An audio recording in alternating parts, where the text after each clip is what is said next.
Kaleshwaram lift irrigation ప్రాజెక్టులో భాగమైన Ranganayaka Sagar project ద్వారా సాగునీరు విడుదల చేసిన మంత్రి కొండ సురేఖ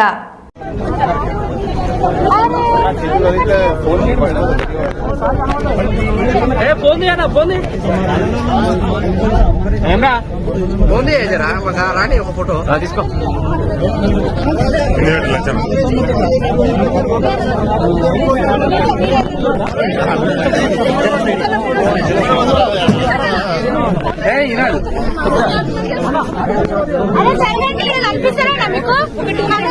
మేడం ఆగండి మేడం, మేము ఎంత మీడియా వాళ్ళు మేము మమ్మల్ని నూకేస్తున్నారు, మీరు మేము ఎట్లా తీసుకుంటాం? ఎటు జరగమంటారు, ఎక్కడ తీసుకోమంటారు మేడం? మీరు నూకేస్తున్నారు కదా, తెలియదు కదా మేడం, చెప్తున్నాం కదా మేడం, మేము నూకేస్తున్నాం, మొత్తము నూకేస్తున్నాం అంటున్నా. మరి మేము ఇటు వచ్చినాం కదా మేడం, ఫోటో తీసుకుంటారు, ఆర్గ్యుమెంట్ మరీ ఓవర్ చేస్తున్నారు. మరి మీరు ఐడి కార్డు వేసుకొని అవ్వాలి రారు, కిందకి వచ్చినాక ఎప్పుడు సమాధానం. మరి లేకుంటే ఐడి కార్డు వేసుకొని అవ్వాలి రారు, ఐడి కార్డు వేసుకొని అవ్వాలి రారు అంటున్నా.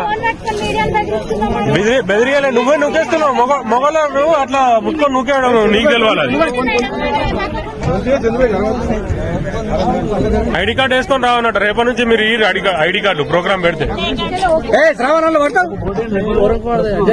వేసుకో, అలా ఉంటేనే రమ్మను, లేకుండా మేము కూడా చెప్తాం వాళ్ళకు.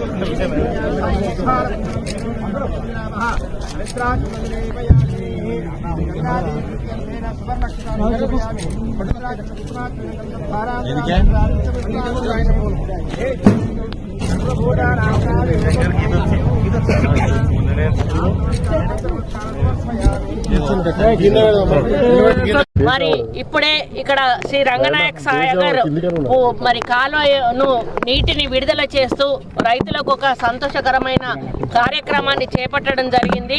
మరి ఇది ఈ సాగర్ సామర్థ్యం 3 TMCలు, ప్రస్తుతం ఉన్న నీటి నిల్వ 2.44 TMCలు, ప్యాకేజీ నెంబర్ వచ్చేసి 11, ఎడమ కాలువ పొడవు వచ్చేసి 21.72 కిలోమీటర్లు, ఆయకట్టు 70,000 ఎకరాలు, కాలువ సామర్థ్యం వచ్చేసి 512 క్యూసెక్స్, కుడి కాలువ పొడవు వచ్చేసి 23.85 కిలోమీటర్లు, ఆయకట్టు వచ్చేసి 40,000 ఎకరాలు, కాలువ సామర్థ్యం వచ్చేసి 3.9 క్యూసెక్లు.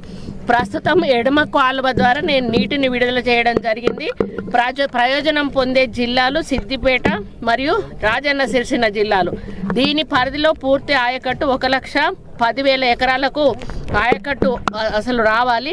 ప్రస్తుతం 42,000 ఎకరాల ఆయకట్టుకు మాత్రం నీరు అందుతుంది. ప్రయోజనం పొందే నియోజకవర్గాలు ఏవైతే ఉన్నాయో సిద్దిపేట, రాజన్న సిరిసిల్ల, హుస్నాబాదు, మానకొండూరు, జనగాము 10 మండలాలు, 84 గ్రామాలు ఈ నీటి వల్ల లబ్ధి పొందుతూ ఉన్నాయి. ఈ నీటి విడుదలతో 166 చెక్ డ్యాములు కూడా నింపబడతాయి. ఇంకా కొంత పని జరిగితే అనుకున్న లక్ష్యాన్ని సాధించే అవకాశం ఉంటుంది. కాబట్టి మా ప్రభుత్వము పూర్తి స్థాయిలో ఈ యొక్క ప్రాజెక్టును పూర్తి చేసి ఏదైతే టార్గెటెడ్ మన సప్లై వాటర్ ఉందో అంతవరకు కూడా తీసుకెళ్ళి 100% రైతులకు 1,10,000 ఒకటి ఏదో టార్గెట్ ఉంది, ఆ టార్గెట్ రీచ్ అయ్యే వరకు కూడా 100% ఈ ప్రభుత్వము అభివృద్ధి పనులు చేపడుతుందని ఈ సందర్భంగా తెలియజేస్తా ఉన్నాం. రైతులకు కూడా కంగ్రాట్స్.